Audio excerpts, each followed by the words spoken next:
Assalamualaikum warahmatullahi wabarakatuh. Salam sejahtera untuk kita semua. Yang terhormat dosen pembimbing 1 Ibu Nur Amalia Hasanah MAK dan dosen pembimbing 2 Ibu Hera Hairunisa SEMAK. Izinkan saya dalam kesempatan ini mempresentasikan seminar proposal yang berjudul Pengaruh Tata Kelola Perusahaan terhadap Profitabilitas pada Perusahaan Manufaktur Subsektor Makanan dan Minuman tahun 2021 sampai 2023.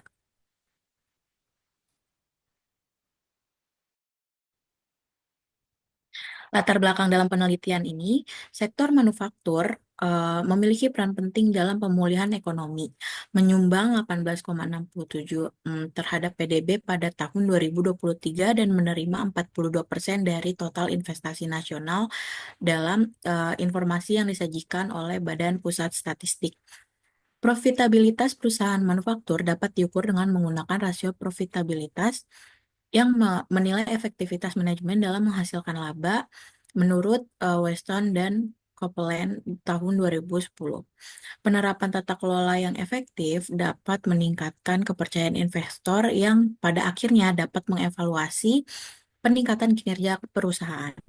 Pembahasan mengenai tata kelola perusahaan dapat dikatakan cukup luas. Dalam penelitian ini, hanya 4 variabel independen saja yang peneliti gunakan, yaitu ukuran Dewan Direksi, rapat komite audit, komisaris independen, dan ukuran komite manajemen risiko.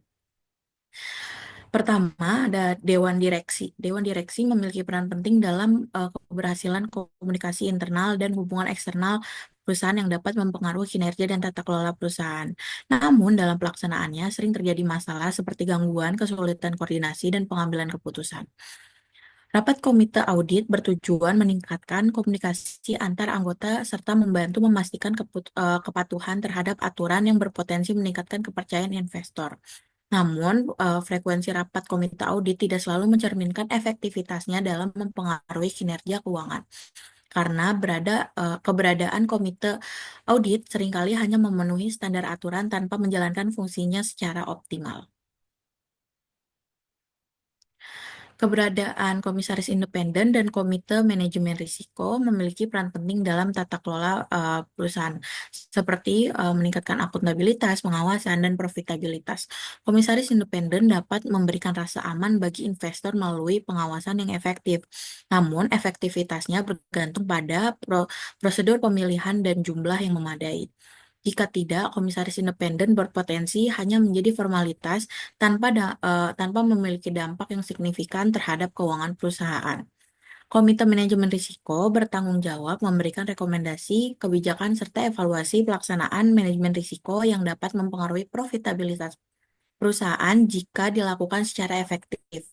Penelitian mengenai pengaruh Komite Manajemen Risiko terhadap profitabilitas dapat dikatakan masih terbatas. Penelitian terkait pengaruh tata kelola terhadap profitabilitas masih terbatas, terutama dalam melibatkan variabel seperti Dewan Direksi, Komite Audit, Komisaris Independen, dan Komite Manajemen Risiko. Penelitian ini dapat memberikan bukti empiris tentang efektivitas praktik tata kelola perusahaan yang mempengaruhi kinerja perusahaan. Untuk memahami faktor-faktor yang memediasi hubungan tersebut, hasil penelitian ini diharapkan dapat membantu memberikan wawasan bagi investor dalam mengambil keputusan investasi yang tepat serta menjadi panduan bagi para perusahaan untuk menggunakan prinsip tata kelola yang baik untuk mencapai keoptimalan kinerja perusahaan. Rumusan masalah dalam penelitian ini, yang pertama, apakah ukuran Dewan Direksi berpengaruh terhadap profitabilitas perusahaan manufaktur subsektor makanan dan minuman yang terdapat di BEI tahun 2021 sampai 2023? Yang kedua, apakah rapat komite audit berpengaruh terhadap profitabilitas perusahaan manufaktur subsektor makanan dan minuman yang terdaftar di BEI tahun 2021 sampai 2023? Yang ketiga, apakah komisaris independen berpengaruh terhadap profitabilitas perusahaan manufaktur subsektor makanan dan minuman yang terdaftar di BI tahun 2021 sampai 2023?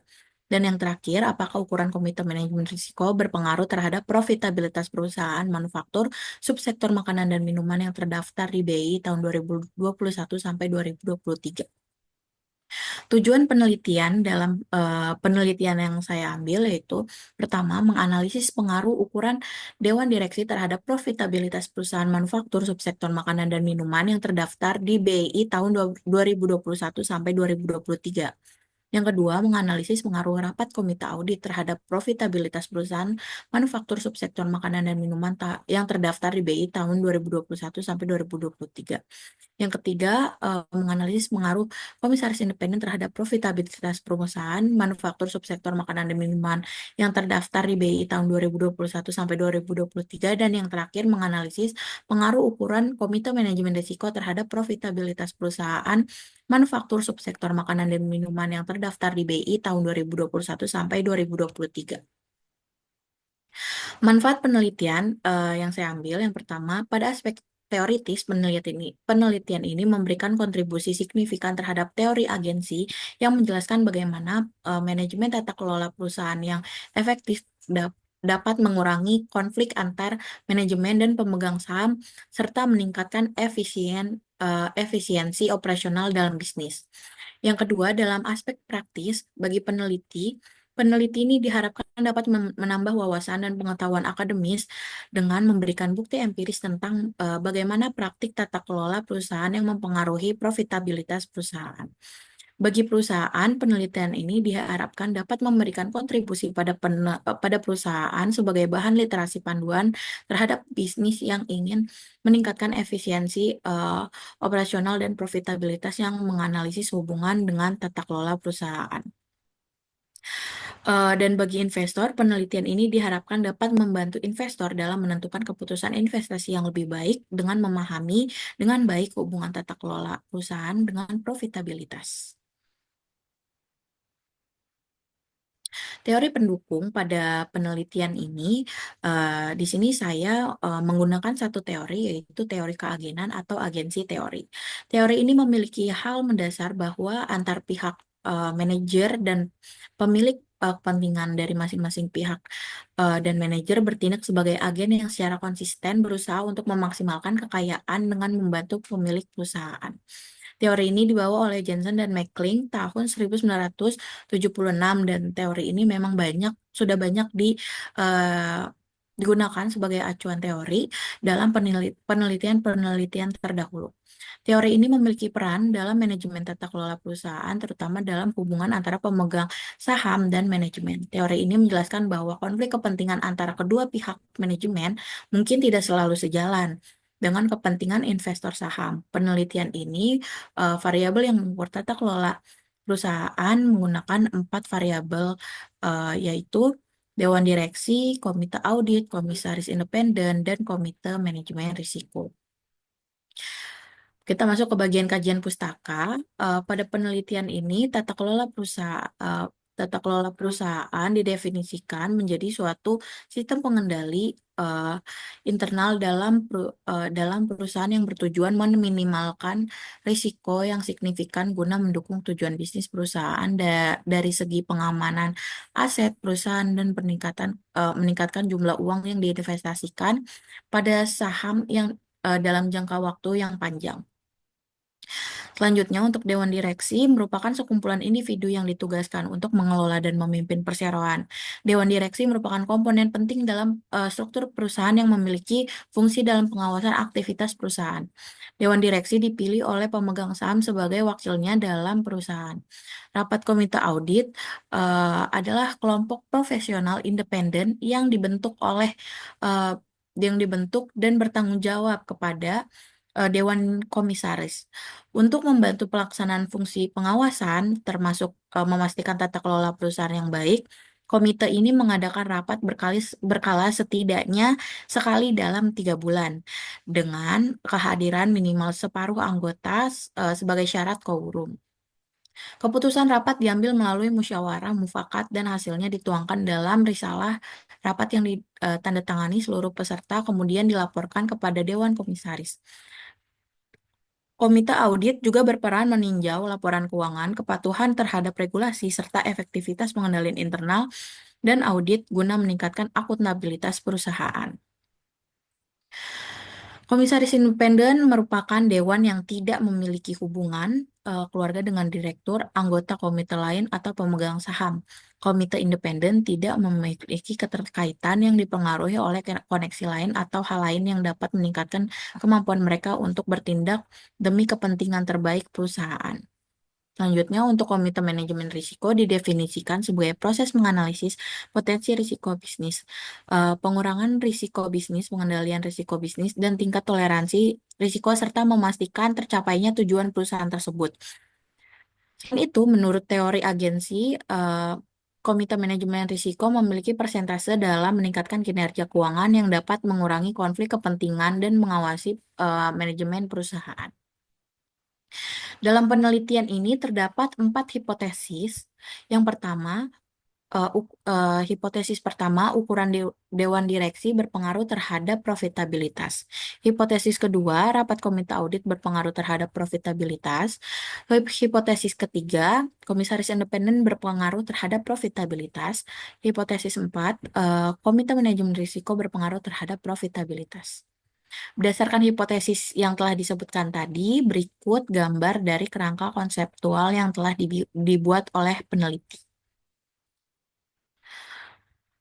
Selanjutnya, untuk unit analisis, pada penelitian ini metode yang digunakan adalah metode kuantitatif. Objek yang digunakan adalah hasil observasi pada perusahaan manufaktur subsektor makanan dan minuman yang terdaftar di Bursa Efek Indonesia pada tahun 2021 sampai 2023. Faktor-faktor yang akan diteliti adalah mengenai ukuran Dewan Direksi, Rapat Komite Audit, Komisaris Independen, dan ukuran Komite Manajemen Risiko terkait pengaruhnya terhadap Return on Asset atau ROA pada perusahaan manufaktur subsektor makanan dan minuman di Indonesia. Data yang digunakan dalam penelitian ini adalah sekunder yang diperoleh dari laporan keuangan tahunan perusahaan yang tersedia di situs masing-masing perusahaan dan situs resmi Bursa Efek Indonesia. Populasi dalam penelitian ini, pada penelitian ini populasi yang digunakan adalah perusahaan manufaktur subsektor makanan dan minuman yang terdaftar di Bursa Efek Indonesia pada tahun 2021 dan sampai 2023.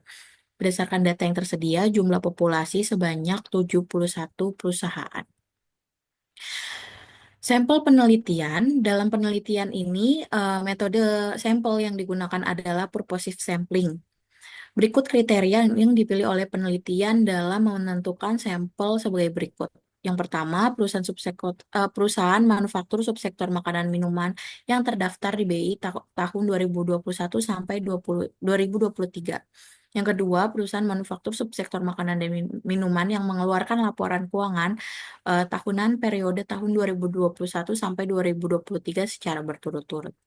Berikut gambar dari tabel yang menyeleksi dari sampel yang populasi dan sampel yang telah peneliti lakukan. Dan terdapat jumlah observasi yaitu 183 data yang akan peneliti olah nantinya. Untuk teknik pengumpulan data, pada penelitian ini, data yang digunakan oleh peneliti merupakan data sekunder. Teknik yang digunakan dalam penelitian ini mengumpulkan data adalah menggunakan metode dokumentasi dan studi pustaka. Teknik dokumentasi diterapkan dengan meringkas dokumen yang ada. Pada penelitian ini, dokumen tersebut berupa laporan keuangan perusahaan subsektor makanan dan minuman periode tahun 2021 sampai 2023. Data perusahaan yang digunakan oleh peneliti bersumber dari www.idnfinancial.com. Pada penelitian ini, peneliti juga melaksanakan penelitian kepustakaan atau library research yang bertujuan mengumpulkan informasi teoritis dan informasi lainnya yang dapat digunakan sebagai referensi atau acuan sebagai penunjang penelitian ini.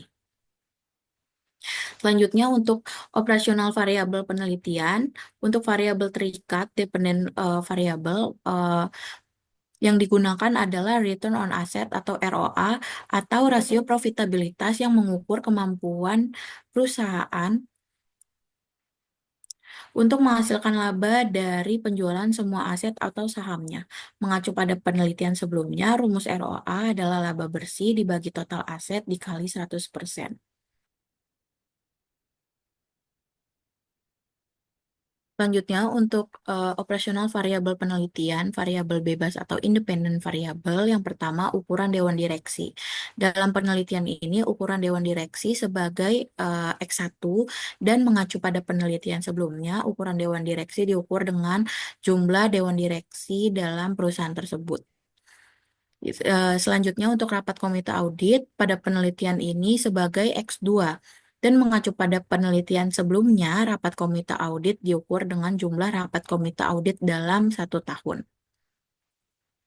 Selanjutnya, untuk eh, selanjutnya untuk komisaris independen pada penelitian ini di sebagai X3 dan menurut mengacu pada penelitian terdahulu, komisaris independen diukur menggunakan jumlah dewan komisaris independen dibagi total dewan komisaris dikali 100%. Selanjutnya untuk komite manajemen risiko dalam penelitian ini sebagai X4 dan mengacu pada penelitian sebelumnya, komite manajemen risiko diukur dengan variabel dummy, yaitu nilai 1 jika terdapat komite manajemen risiko dan nilai 0 jika tidak terdapat komite manajemen risiko. Selanjutnya untuk teknik analisis data, yang pertama terdapat statistik deskriptif. Ini merupakan suatu model statistik, ukuran atau teknik yang digunakan untuk meringkas suatu kelompok angka. Statistik deskriptif yang memiliki perhitungan sederhana dalam statistik. Hal tersebut karena ukuran statistika yang digunakan untuk menggambarkan banyak aspek dan berbagai hal. Selanjutnya, analisis regresi data panel. Dalam penelitian ini, model persamaan regresi pada penelitian ini yaitu ROA dengan rumus yang telah tercantum dan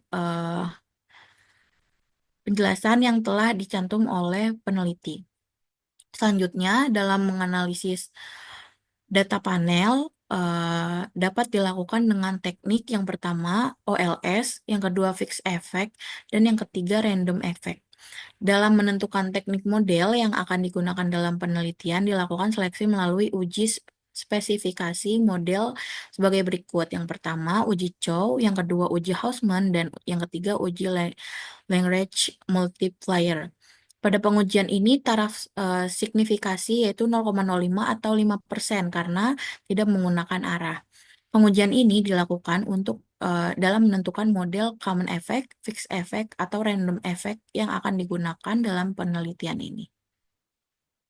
Selanjutnya, untuk uji asumsi klasik, dalam penelitian ini penguji memiliki tujuan memastikan bahwa estimasi regresi yang digunakan berada dalam kondisi blue atau base linear unbased estimate.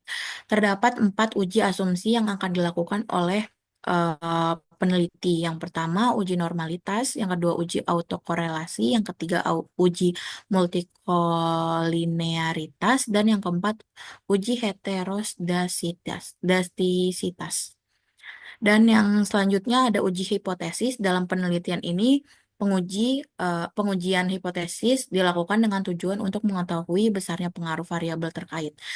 Berikut pengujian hipotesis yang dilakukan dalam penelitian ini. Yang pertama, uji kelayakan model yaitu uji F yang menggunakan taraf signifikasi 0,05 atau 5%. Selanjutnya untuk uji signifikasi parameter individu atau uji T menggunakan level signifikasi sebesar 0,05 atau 5%. Dan yang terakhir, koefisien determinasi atau adjusted R kuadrat disesuaikan dengan rentang 0 hingga 1. Sekian presentasi mengenai seminar proposal yang akan saya lakukan. Mohon maaf jika terdapat kesalahan. Terima kasih atas kesempatannya. Wassalamualaikum warahmatullahi wabarakatuh.